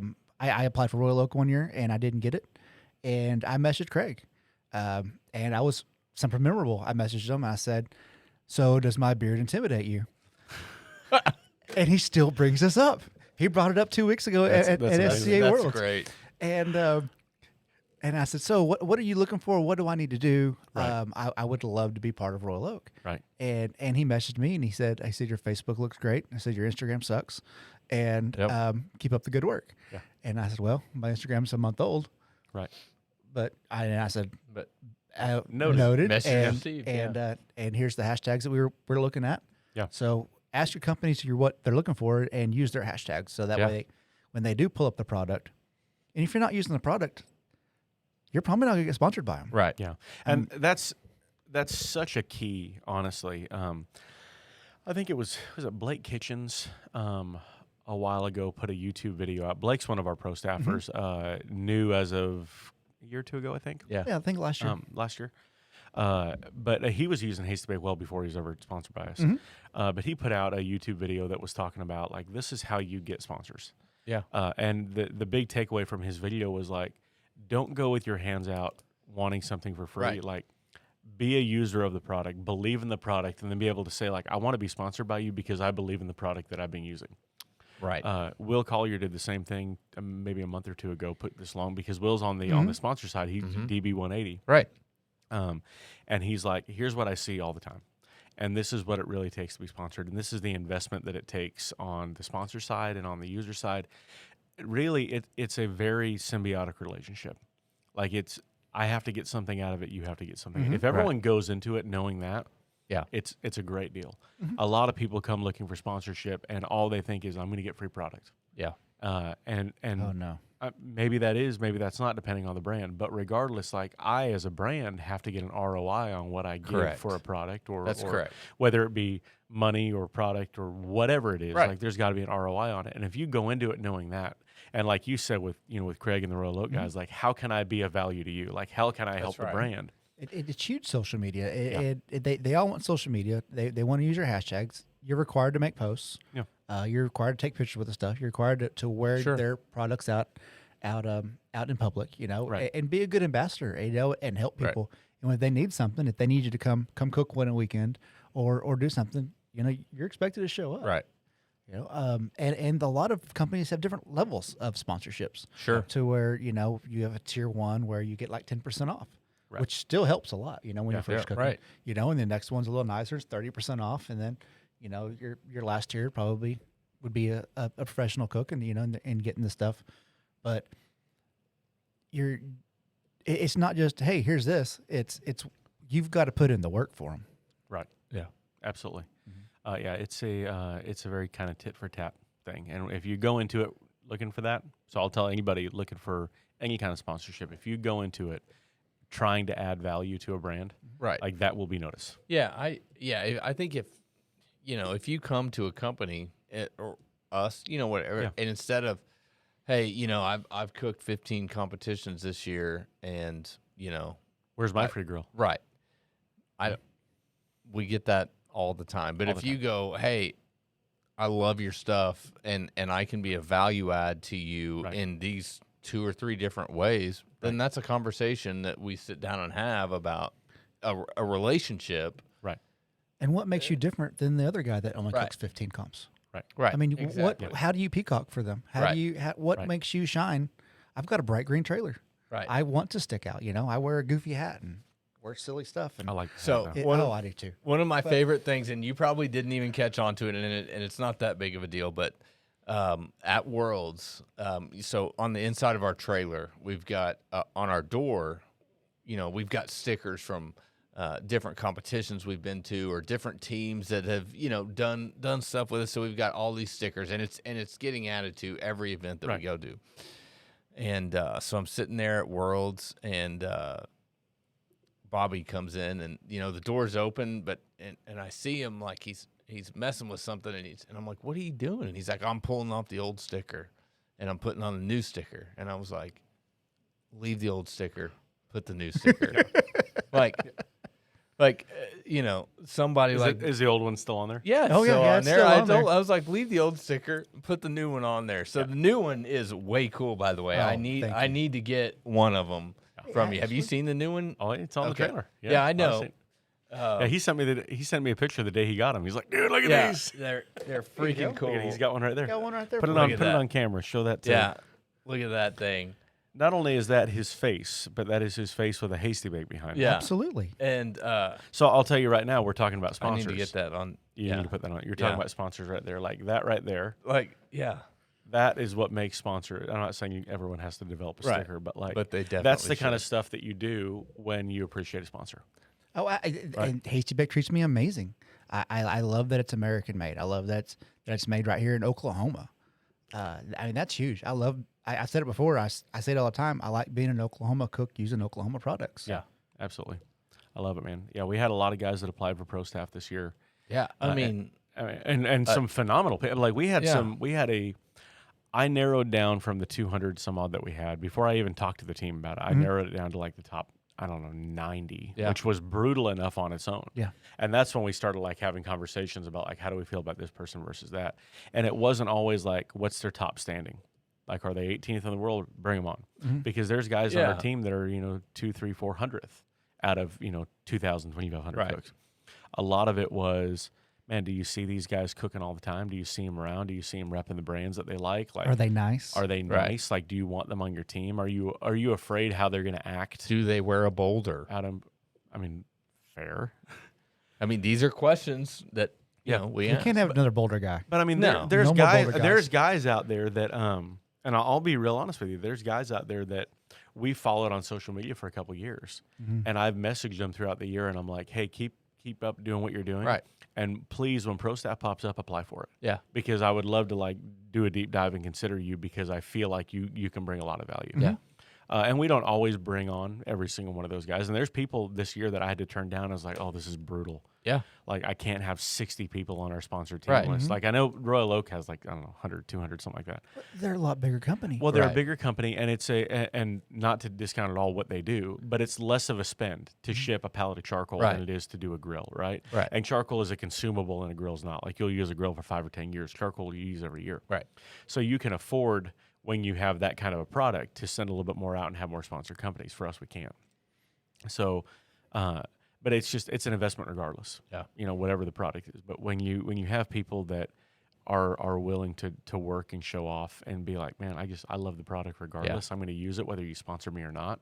That's when you start turning heads. Oh, and even though I didn't get picked up by Royal Oak the first time, I went out and bought a whole pallet of Royal Oak because I See- knew I was chasing points. Right. And then I posted pictures with that. I said I was back of my pickup truck, and it was squatted down like this, and it had an entire pallet back there. Yeah. My wife That looked you at me- paid for. Yeah, my wife looked at me like, "How are you going to use all that charcoal?" Now, luckily, Cosmo helped me out a lot with that, and gave me a good deal on it. Right. He was my very first sponsor, and that was just amazing. I still remember getting that letter and that email going, "Hey, congratulations on Team Cosmo," and I'm like, you're like, oh my gosh. "Babe, I'm a sponsored I'm cook. the real deal. I'm a sponsored cook." That's when you just look at your wife and you go, you're welcome. I love it. Like, you're welcome. You get this. Yeah. Yeah. So let's do this real quick. I do want to touch on a little bit tonight on what the Royal was like, and I say that because I was there. We had a lot of fun that weekend. Oh. And what the Jack was like, I was not there, so I do want to hear about that. But for the folks that are hanging out here and they're like, all right, I don't cook a lot of competitions or any competitions at all. I'm a backyard cook, but you're a pro. Whether I'm going to call you a pro, so you're a pro. Yeah. You're world champion. World champion. World champion. Yeah. Ring that bell. That's crazy. Walk me through from a backyard cook perspective. Like, how can I up my steak game? What do I need to do? Because obviously, you would not recommend a backyard cook go through all the pain in the ass that it is doing what we do in competition steak. Oh no. But like, what are the takeaways of what you do where you're like, hey, this is really applicable? These are some great ways to just make your backyard steak absolutely epic. I still jacquard my steak when I'm at home, so I'll put my dry rubs on there. What's a jacquard? So it's a whole bunch of spikes. Explain it to us like we're 5. They sell a tool. It's called a jacquard. Pointy, ouch, don't touch. It's on Amazon. Yeah. Or you can use a fork. So we'll take the steak and we'll put the dry rubs on it. Cosmo and DB180. Holler. And Hang on. There it is. There we go. and then you'll take that fork and you'll stab that meat and push those rubs right into there. And that's going to penetrate that meat and make it super tender. And it's going to get the rubs all the way in there to help be more flavorful. So I'm going to tell you right now because I want you to keep talking about this. But you told me this, I think at Worlds, you said something about rubbing it and then doing the jacquard. I know a lot of guys that jacquard a steak. You're the first one who's ever said rub it and then jacquard it. And I was Yeah. like, that makes absolutely freaking perfect Yeah, sense. it does. But I've never thought about that. I've always jacquarded and then put the rub on. So tomorrow, let's. Yeah, we always want to push that rub right in there. So a lot of times we'll take the rubs and put them in coffee grinders Yep. and make them fine, and then we'll jacquard it and push that flavor in that meat. And I think that's really important, And then even at home I do that. Yeah. I'll jacquard it, and I'll have the kids do it at kids comps, and even with New York strips or pork chops. Oh, especially on stuff like that. Yeah. I got to cook a kids cook last weekend, and I cooked with a little 7-year-old, and she came. To be clear, there was a kid present. No, she was cooking. He's a world I champion. was like, She was. I got volunteered to. He got voluntold. Yeah. I volunteered. It was amazing though. She was a little sweetheart, and she was 7 years old, and she had never cooked before. And her sister was there; she was 5, and her brother I think he was about 10. But there was a kid's pork chop cook, and so I brought my Hasty Bake out there, and we had Royal Oak, and we put them in aprons, and then there was a Kingsford guy on a PK, and then a Weber. I don't know what they were using, and these little kids were talking smack to each other. I love it. The whole time. You're going down. I'm going to beat you. You're a loser. And They got half the game figured out already right now. It was hilarious. But Bobby's like, go say this to them. But we took that and we put the rub on there, and then we jacquarded it. And she had a fork, and she was jacquarding that pork I've chop. seen you jacquard with a fork. It's a murder scene. I prefer a fork. I don't really like the jacquards, yeah. but I prefer a fork. I Yeah. just get a good metal fork, and we just stab And it. just fork it. And we stab it at an angle and not just straight up and down. So that was something one of our pro staffers, John Lindsay, taught me Yeah. a couple of years ago. We were in Vegas, and him and I did a class together. Mm-hmm. And he was teaching the steak portion of the class, and he said, "Hey, when you're jacquarding it, jacquard at an angle because the striations of the meat run up Yeah. and down. Right. And if Yeah. you go at wanna the angle, get you're in there. breaking all those cutting cell them. walls between Right. them, and you're cutting them, and you're making it more tender because that's what a jacquard does. Is it makes it more tender. Again, never had thought about it. A little bit of a pain in the butt with a true jacquard going at an angle, but that's it does impossible. work. But the fork Yeah. works great. No, I love using a fork. We'll take that, and then you can open it up too a little bit. Do a with little the twist fork. action. Just a little twist Yeah. action, Yeah. diagonal, and Yeah. then that'll push those rubs in there too. Yeah, I mean, if you've ever had a tenderized steak from a butcher, yeah. like there's a machine that they run it through that's basically like it's a bunch of needles that just stab the heck out of this thing and make it super tender. That's normally what like chicken fried steak and stuff like that's made with. Ooh. I love chicken fried steak. We shouldn't say that. I know, I'm hungry. So Cracker Barrel. No sushi, no chicken fried steak. We're all eating at Brahms on Yeah. that. I know. All right, But, so yeah. jacquard your steak. Yeah. Rub it and then jacquard it. Yes. What else? Um, Let's just say we're talking ribeye, just so we're all Yeah. clear. But Yeah, sure. and then cut the fat off the edges of it. So And it you just let forks. You easier let to- it get up to room temperature. Not room temperature. Do you let it rest out? Let it sweat before you put it on. I will typically just if I'm too worried about it. But if I'm at home, I'm not worried about Right. if I'm hitting a perfect medium right. because I like medium rare honestly at the house. Now you're not tying at home. And no, Right. we don't tie. Now nothing you like still that. cut the fat off at home. I do. I cut the The bottom tail. fat cap and tail. the tail. I'm not a big tail guy. I'll whop that tail right off. I love me some tail. We're still talking about steak. Different podcast. Different podcast. So confusing. Sorry. So many to worry about. Sorry. No, I do like some of that fat on there, like the caramelization, but it will make that steak curl. It does. Sometimes. Yeah. So you kind of Yeah, got it'll curl up. So I'll take a knife and I'll trim off the edges of it. Yeah. I got 3 kids still, and I mean they'll eat ribeyes, but they don't like the fat. not that much. Yeah, mine don't either. Cool. And we'll slice it up for them and serve them and let them pick at it. Do you take out the little piece of redneck bubble gum that's in the No. middle of that steak when you cook it No. at home? No, But you do it at comp. no, I don't. You don't shave that out. No. Well, so I will push. If the you don't know meat- what I'm talking about, a ribeye Yeah. has this little, unless you've gotten what they call a Right. tri-heart, which is kind of like a 3 muscle thing. You have your spinalis in your eye, and then there's like a little pocket of fat in the middle there. So I'll take the meat and I'll push it down so where the fat sticks up a little bit, Yeah. and then I'll take a knife and I'll Shave just saw about an 1/8 inch off right off of it on both sides. Kind of drops So down. that way when Yeah. I'm when I'm putting it on the grill grates, that fat isn't going to be sticking up too high, and that way the meat will be taller than the fat cap. And, good lines. and Yeah. it'll make pretty lines. So it'll Yeah. sit flat on that. Do grill. you use grill grates at home when you're cooking back So there? that's what I was Is that where just you're gonna going? ask. Yeah. Absolutely. So you still want the grill marks? I do. I pretty food. You eat with your eyes first, and But do you Well, think Inst- grill marks are prettier than Instagram eats like a first. flat top style? Like my yard across that's the what whole I thing. want. I don't cook flat top very often. Like Well, I don't mean use the skillet. flat top. Like Yeah. flip the grill grates over. And No, just sear. I don't. No? I'm not a big fan of that. I'm an Okie. Turn I this want, podcast I want over. grill Yeah, marks. we're done. We're done. I want grill marks. Really? I like I mean, they are So- pretty. Grill marks are very pretty. Don't get me wrong. So it's funny. A couple of years, I think it's COVID kind of messed everything up. But some years ago, I cooked a steak class with a guy that teaches, or he does a whole bunch of competitions, and he and I basically taught the class completely opposite of each other. Mm-hmm. And so he's going through making the pretty grill marks, and I'm like, yeah, you take those grill grates and you flip them over, and you sear it off, and so it was so funny because you could see like the people in the class and they're like taking notes, and then they're just going back and forth because they're like, okay, he said to do this, but then he said don't do that, but do this. It's kind of like when you and I teach a brisket class together. That's the difference between Yes. comp food and eating food. Totally. Right.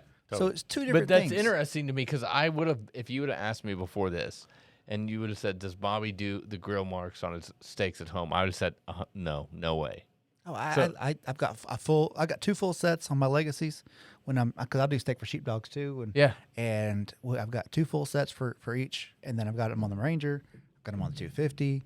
I've got them for everything with the Roughneck yet. So Well, and we have talked about putting them with the Roughneck, but it's a smoker, so I'm not as concerned. I saw Justin West cook a steak on it at the American Royal. It's fixing to get Western, buddy. Hey, I'm telling you, it got Western. Yeah, that will happen. He did do that, though. Yeah. I think he brought the firebox up to the second. He brought it on second level and then put the grill grates on there, and that's what he cooked a steak on. I mean, he didn't walk. So one thing I do want to ask, because a lot of people, I feel like when they talk to me about their steak and they're not happy with it, is do you rest your steak when you take it off? No, because my kids are hungry. Okay, They all want to eat what time I get done, and That's fair. And I at home I don't. okay. I don't let it rest. At comps I do, but that's comp food, Yeah. and this is eating food. I force it, dude. I do too. I'm a jerk. I will. I'm like, I nope, will. I uh-uh. will be like, no. It is not done until it's done, and That's it's not done. it's not done. I see. I'm the As same soon way. as it's inside, the wife's going, "These kids are hungry," and so we're slicing steaks, and I'm burning See, myself. I got cotton gloves on with my rubber gloves, Yeah. and we're slicing steaks. Drink some off, milk. and- You will wait. Yeah, yeah. But so I know you mentioned earlier, like the Jack and the Royal. Those are Not small things. no, those are the real deal. So we went. You and I went with Hat Creek Q, Justin Yes. West's crew, to the Royal this year. Mhm. And Cody Allenbar was there too. Cody Allenbar was there. Absolute blast. Mhm. That might have been. I've been to the Royal a couple times. That might have been my most fun experience at the Royal. I think the crew you're with makes a big difference. Oh, absolutely, for sure. great guys. Yeah. And amazing cooks. Just super good guys. I've learned so much from them, and just watching them and just talking to them and just learning different things. But I got to do all the ancillaries, so we all teamed up. They split the proteins, and then I did all the ancillaries at the American Royal. Right. Which I'll tell you what was kind of fun about this is I don't feel like I'm giving away any insider Any state secrets? Any state secrets? No, what was funny is Cody is very, very, very exact when he does everything. I mean, he's very measured, pretty OCD when he cooks, right? Justin is a little bit, but Justin's a little bit more wild. So they have 2 very different cooking styles, and we're all in like one little camper, like trying to get all this stuff done. And I read the room, and I'm like, bro, I'm just a help. Yeah, I'm just here. You both are way more opinionated than I feel like I'm worthy to be. So you tell me, you want me to carry chicken from point A to point B? That's I will when you're do like, whatever. You're seeing colors that I didn't even know existed. Absolutely. So like, whatever you need me to do, Like we were all, I'll do that. we all were caliber enough where like we could, and we were passing stuff around like, hey, what do you think? Seasoning? How are we on this? Like that's fine. Like we all respected each other enough to do that. But like from a prep process standpoint, I stayed outside. Oh, I I had know. my own table outside and a canopy tent. well, that was where I was and going with that. Is like outside. they had this whole thing down. Like they were, going back and forth and trying to figure out what they were going to do. And I'm just like, bro, you want me to wash a dish? I'll wash a dish. exactly. That's fine. Like, But Bobby stayed outside because no one wanted to mess with the ancillaries because no one can do them like you can. So, and he's like mixing gelatin up and doing this and putting stuff in piping bags. I'm like, it looks delicious. I don't know what the hell you're doing. It's fine. And then he like, plates something up and like we'd run it. And then we're all like in the refrigerator, like going like tasting stuff that he turned in. I'm like, oh, it's so freaking good. What I love about what you said about like, I'll wash a dish. It's the epitome of I'm just happy to be nominated. Like, it's Straight up is. Yeah, I'm just happy to be considered in this group of people. So, and I felt that way with cooking with all. I've been asked for on several different teams that I consider super teams, and to handle the ancillaries, and I'm just like, you want me? Cool, I'm here. This is awesome. Yeah. I mean, there's a level of respect there, man, and you take it seriously.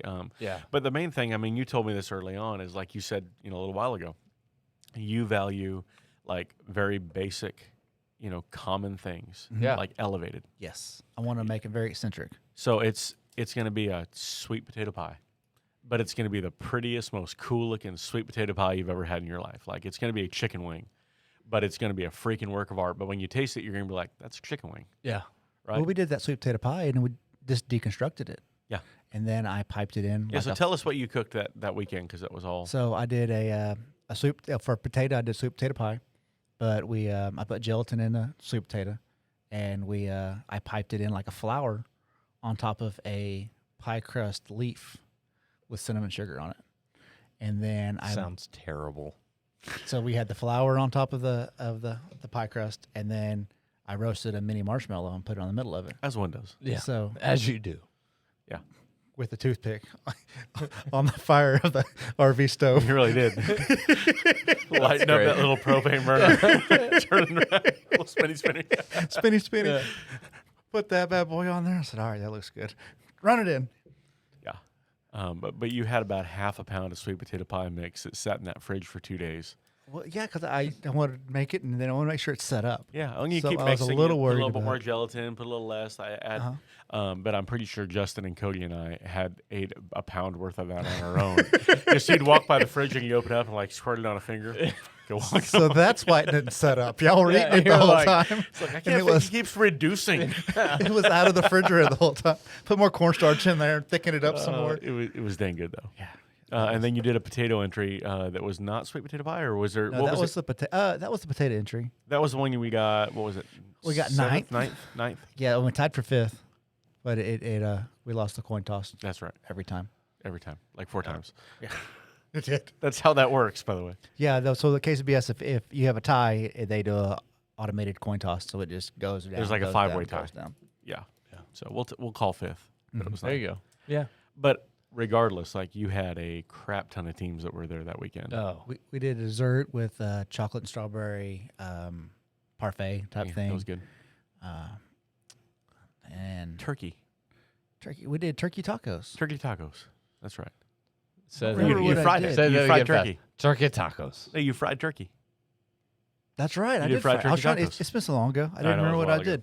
Yep. So I'll make a fancy breading, then I fried it, and then we had some white queso. We put it on there with the taco, and Yep.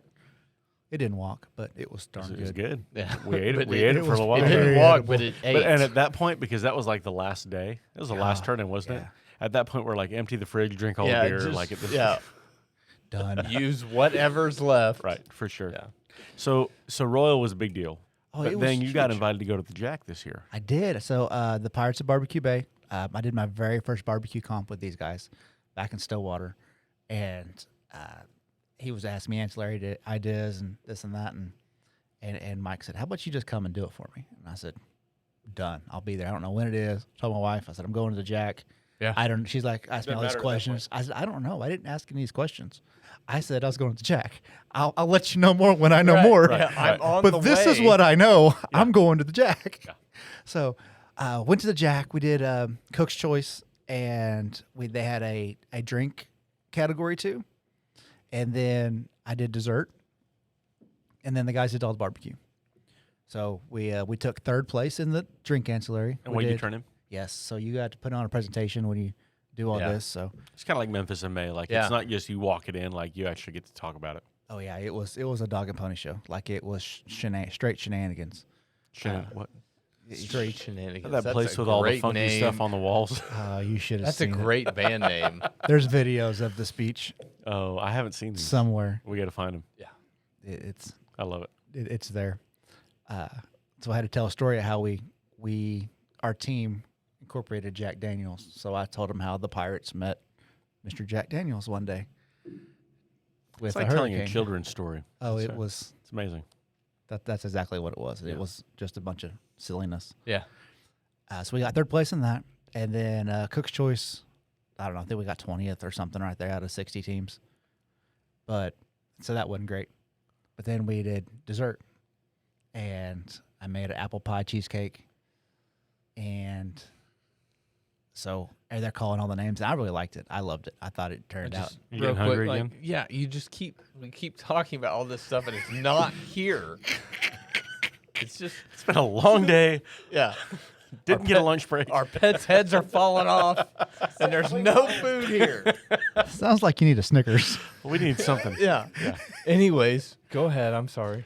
So I was Getting talking. hangry over here. Yeah. I was talking to Mike with the Pirates of Barbecue Bay today about it, and I still remember he looked over at me after second place called, and he looked at me and was like, and I was like, man, I thought it was good. Yeah. I said, it's in the judge's hands. I don't know.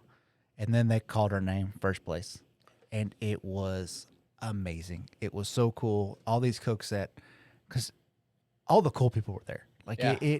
and people I've looked up to, and It's the end all and be all. Like Yeah. everyone It's who's the anyone is there. Did it's the Super Bowl. you almost feel like an out of body experience where you like, I have watched the video of it so many times. yeah. I still watch it. Like Yeah. it gives me goosebumps still. Yeah, that's that amazing. Everybody jumped up, and then they hooped and hollered, and then so we did the walk, and then Craig was over there on the side, and he was taking pictures, and Megan Day was over there, and she said, "No one can ever take this away from you," and I still remember that. That's just a really cool thing. She's a sweetheart, man. I love her. Amazing cook. Yeah, she is just phenomenal. they walk That's everywhere. Burt Finger Barbecue. Yeah. Kansas Oh, yeah. City, yeah. So that and she was there, but. And you just can't feel anything. You're just like, No, and then my phone starts blowing up, and my wife was watching the live stream. Well, the because whole we're all time. watching the live stream. yeah. If we're being honest. Oh, yeah. and so she's yelling and screaming, Right. and she calls me up, and I'm like, I know it, we just won, and then James Dodson with Limp Brisket, he posted on my Facebook page, Great name, Oh, by the way. Great name. world I mean, world Limp champion, Brisket. Solid congratulations, name. Yeah. and it was just so cool. It was one of the best experiences. Yeah. It was like I've got a few of them that I really love, and that was Yeah. probably one of the best. Well, what's so cool about this, man, and I know like you're going to say, hey, right place, right time, or whatever it is, but there are thousands of people who'd love to have one of those barrel heads on their wall, Yeah. right? Yes. And like you're able to get, not only just first year, like you were able to get there in your cooking career, fairly, I don't know, expediently. Yeah. I think it stands on its own as something that's just not only just impressive from a cooking Yeah. standpoint, but like you've made the right networking decisions. You've exercised the right muscles in your body to figure out like this is exactly what people Right. need to do. You know what I mean? And you've set yourself apart. Which I mean, your head's going to be too big to get out of this room by the time no, it's all done. But I am very humble, and I am just so thankful that where I've gotten to go. yeah, With this, and then we were at the Houston Rodeo just a few months ago, Yeah. a few weeks ago with Justin and with Justin West and James Dodson. Yep. And the Ninja was there, and the U-Bonds were there, and I got to cook with them all weekend long. And Houston Rodeo, if you guys don't know, Houston Rodeo is another one of those like biggest in the That's- country kind of things. Yeah. One of the That pinnacle. is the Yeah. biggest, like Oh. square footage wise. I went last year Houston Rodeo is, for the first time. it's unbelievable. It's one of those like you will get lost and disoriented If I ever very go, very quickly. go back, Which- I'm taking a little rascal with me, and I will ride that, and I will have a cast on my foot or something like that I can Yeah, there you have go. a zipper on the side. Dude, I wore the wrong boots last year. If you wore boots, you wore the wrong shoes there. Oh, Well, no, no, I mean, no, I have no, some no. pretty Oh. boots. I have Yeah. some boots that are really comfortable. Yeah. I wore some boots one night there. Yeah. that I regretted that decision. I've not worn those boots since. It's been a year. They're in the top of the closet, and I just can't bring myself to throw them away, although I will never wear them again. Like, it was painful because you walk for miles because that thing is so large. I walked that event for 30 minutes and didn't see anybody I knew at a barbecue comp. I've never had that experience before where I could go somewhere and not know anybody. Yeah, it feels like you're descending upon a city. Like you're sitting on a hill, like walking into Los Angeles. Oh, it is. And all it is tents with barbecue teams. And you're like, how does anyone keep all this straight? And we had the smallest tent there was, size-wise. And then the other teams had stuff that was 5 times the size with full bars in them, chandeliers. Oh, it's a thing. Yeah. The craziest stuff I've ever seen. Yeah, we'll do we talked about, if you guys go back on the Fire and Grain podcast, we did a recap of the Houston Rodeo last year, if you're interested in that. But it's one of those, like, the barbecue it's not an afterthought, but it's secondary to some of the other stuff because it's really turned into kind of a client, like gigantic party that all these corporate, type of things do. And then the barbecue is like another piece to that. Sure. And a lot of these people will run like this massive party for multiple lights, and then they also run a barbecue team on the side of it. Right. That's the thing. The barbecue team's on the side of it, and then it's a big party. And the barbecue is still like, it's best in the world in barbecue. Right. But then the parties are all attached to it. So like one of the parties that we went to, there was a bar and like 15 different companies that, weighed in on it. And it still had a world championship barbecue team that was catering it while they were also competing. Yeah. But I think he told me they dropped like $1.5 million over 3 nights on a tent. I'm not surprised. Crazy money. One bit. Yeah. I've never seen so much money spent in my life at an event. Unbelievable. It's just nuts. Yeah. It's unfathomable. But to even be able to cook there. I mean, so I asked him when we were there last year, I'm like, so man, how do you get into this? And he goes, well, there's a 25-year waiting list. Yeah. And I'm like, you're kidding. He goes, no, it's like a 25-year waiting list. It takes that long to get in here. Right. Like there's that many people that want to do it. It's trying to get Green Bay Packer season football tickets. Yeah, of course. Like you're just getting in line. Right. So hoping a few people die. that's right. That's right. So I love it. That was amazing. What's on the horizon? What do you got coming up? I'm hoping to launch a rub. I'm not gonna. That's a new secret that Breaking I've been talking news. about. Well, you heard it here first. That's right. I'm gonna launch a Probably SVG not, type rub, and I can give you some advice on that if you want. I'd love to hear. If you put salt, pepper, and garlic in your SPG, it normally does pretty good. Yeah, that's a great Just idea. Yeah. Throwing it out there. I don't want you to go down the wrong direction like for months. I appreciate that. Yep. So I've got my LLC now. Got a website getting launched soon. Okay. Is it twistedoliver.com? Twisted Oliver BBQ. Okay. BBQ. Twisted BBQ. Oliver They BBQ. don't spell it out. You spell it out, you get a really sketchy site based out of Russia. Yeah. all of my social media is Twisted Oliver BBQ. Okay. So That was going to be one of my ending questions, but we'll throw that out there. Twisted you go. Oliver BBQ. branding. It's all about on the branding. Instagram. That's it. Instagram, On Facebook, on the TikTok. TikTok. Yeah. Yeah. The tweeter? Are you on the tweeter? I'm not on the Twitter. Are you on the Pinterest? No, I'm not on Pinterest either. No? Are you on the? What's the other one? I don't know. I think that's it. I was going with a grinder, but that's a whole different market right there. Are you though? No. I just in case. I mean, I don't. No. Just in case. I don't know. I mean, You can't hear the sound effect. It was a trombone. It went. I mean, just in case. I don't know. Wah, wah. Yeah, that was 2023. exactly You're not supposed to ask anymore. So all right. So on all the No, I don't have platforms that pronouns. actually matter. Or anything right. like that. Yeah. that's right. A rub. Yeah. So I'm going to tell you right now, you're going to get the salt, pepper, garlic thing down, Mm-hmm. and then like 2 minutes later, you might as well just go with 3 because at this point, Right. That's where my wife's at. She's like, let's have 5 already. And I thought, let's just do 1 to start out with. She's like, no, we're going to have 5. And let's go all the way. And you thought about doing 10. Yeah. that's He's like, actually, I have some really good thoughts about it. I'm sure Cosmo and Heath Riles will tell you what it's like to have 35 SKUs in their line That's right right. off of the bat. That's right. I can't imagine that. But it's just been crazy. Like everything I've ever dreamed of has been happening and has come true. Man, isn't that awesome? It's so incredible. After last year, and I just keep smiling.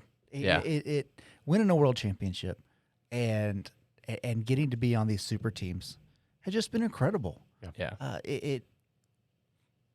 I can't explain it. Well, I think I could speak for everybody that I've ever met that knows you and say, it couldn't happen to a better person. I've never seen you without a smile on your face. I remember the first time I met you a few years ago at an SCA competition, and I didn't work for Hasty Bake yet. I was an ambassador, and you didn't have a clue who I was, but you were like, yeah, come up here in the trailer and try this and everything, and and that just speaks to your character, and that was before before any of this, and it's just really cool to see, the cool things that you're getting to be a part of and that you're getting to do, and the cool things that are coming up for you. I've taught classes, and I get messages from people all the time. How do I cook this? How do we cook that? I love it. Like I love messaging people back. Well, actually, I didn't know that you were open to that. We've got some people that would love to have your phone number. That we'll just keep that on. Careful about that. We'll pass that along. Got some openings here for some. Yeah, I didn't realize you were open to that, but we'll get through that one. But seriously, keep it out the bathroom stalls. Yeah, a little too late. Seriously, couldn't happen to a better guy, and I can't wait to see what's coming up for you, man. I know you talked. Let's get you on some TV shows or something. I would love competition to do TV that. shows are fun. That's a goal of mine. I would love to be on one. I've been applying to a bunch of them with the different talent agencies. Right. But we'll see. You got a fun story. Yeah. You got a fun look. I remember the first time someone was like, "Hey, you need to look at this Bobby Oliver guy." I was like, "Really?" So what's he look like? Big old beard, goofy ass hat. Yeah. Perfect. I can find him with that. But so you mentioned where people can find you on social media. Yep. Twisted Oliver BBQ.com. That's the website. That'll be the website. Okay. And all social media is Twisted Oliver BBQ. And the phone number was. I wouldn't say that. Oh, okay. Yeah, I'm not posting that one. Gotcha. Just say it right now. But just message me on Facebook. Gotcha. Although I did hear, we're going to close out here in a second, but Yeah. I did hear that your wife tried to give you a run for your money at Worlds. Oh, this year. that's right. She finally cooked an event. Cooked a steak. Cooked So- Cowtown. I always told her that she could cook anytime she wanted to. Right. And she got froggy at Cowtown. Yeah. And decided As one does. As one does. she wanted to cook it. So I'm not sure if it was a liquid curd from the white elephant or not. I mean, it could have been. We had a That few will nights at the White happen. Elephant that trip. But she decided she wanted to cook a steak. So, and she did really well. She did 50th out of, I don't know, it was like 125. 150 amazing. cooks Yeah. or something. I mean, she had a good coach. She had everybody in the tent. So I had 3 international teams from New Zealand. Yep. So we had the Cook Cartel, That was really fun. The New Zealand, like all the international teams. Oh, yeah. who they SGC'd Meat Fest. Yep. And just amazing guys. Just don't message them or they will call you at 4 in the morning. That drunk. Yeah. They will With do their- that. They're like. With their time zones are different. Oh, yeah. So Friday morning is their Saturday night, Yeah. like at 2 a.m., Yeah. which is their primed. Yeah. And, Oh, yeah. Yeah. So, If you've ever wondered if you can outdrink a Kiwi or an Aussie, just telling you right now, it's not going to happen. it's One really of my, real quick, in 20 seconds or less, one of my favorite stories was we were at the Chili Bowl a few years ago, and a friend of mine that I was with has been on a TV show that's recorded here, and, and so we're walking through the pit area, and he gets recognized, and he was like, my wife loves you on this show. And he was like, I got to call my wife. And so he FaceTimes his wife. Well, she's in Australia with their son racing sprint cars. So whatever the time difference is. And so she's like, answers the phone. And she was like, what are you doing? And he's like, I'm here with, look who I'm here with. And she was like, she has zero clue. Zero idea. And he was like, it's so-and-so from this show. And she was like, it's whatever time in the morning it was, and it was so uncomfortable. And I was like, "Hey man, just hang up. like it's just time to just But I mean, you'll tell me they'll call you Oh, for a while, like when I was chasing points that year, they would call me every Friday morning. I would be driving to comps, right. and it was like 7 in the morning because I like to get up early and I'm already on the road. Yeah. But it would be there 2 or 3 o'clock in the morning, and they'd be just, And you're trying to match we that just energy. GC'd. We just did this. Those guys win everything. They're awesome. Nuts. I love But them. they always call me, and then I'll call them. So I'll reverse the Oh roles yeah, too. Yeah, absolutely. Because Wake my 'em up a little Saturday bit. Turnabout's fair play. my Saturday night is their Sunday morning. Yeah. Oh, even better. So Yeah. we can reverse that, and then their Monday is my Sunday. There you go. So when they're at work, I'm like, hey, it's the weekend still. Yeah. So I love it. we can play with them I that love way. it. Well, man, thanks so much for coming up tonight. Yeah, buddy. For spending some time with us, telling us your story, giving us the some steak tips. Yeah. We'll have to get you back in here, do some other ancillary tips that might be kind of fun for sides yeah, and stuff For like sure. that at some point. And we'll I'd do love to some cook stuff. anytime. We'll do some stuff when we're in Kansas, Kansas City City, together. yep. For sure. Be cool. For sure. Yeah, give Bobby a follow. You guys, again, he's part of the Hasty Bake Pro staff. Yeah. He's been hanging out with us for a while. We had a lot Yeah, of fun 3 with years now, and Yeah. and I've been using Hasty Bakes for 4. So Yeah. Love it. Awesome. Well, you guys are watching this recorded. Unfortunately, our Yep. internet connection completely Hopefully, shit the bed. hopefully it'll be fixed next Hopefully time. it'll be fixed next time. Yeah. But thanks for hanging out. And Yeah. please comment below. You guys got questions. We'll work them into the next Yeah. podcast and kind of go from there. So we will overcome the technology That's problems. But we're glad we can get this one out and get you guys exposed to a little bit of Bobby Oliver. That's someone right. we know and love. Thanks, buddy. appreciate that. So thanks for being having here, me. man. All right. We'll catch you guys next time. Continue to like and follow, leave some comments. Yep. Would love some feedback on Apple and Spotify and stuff like that. Reviews go a long way in helping us get discovered. That's right. So if we can get that done, that'd be awesome. But we'll see you guys next time. Thanks for being here. We'll talk soon. See ya. See ya.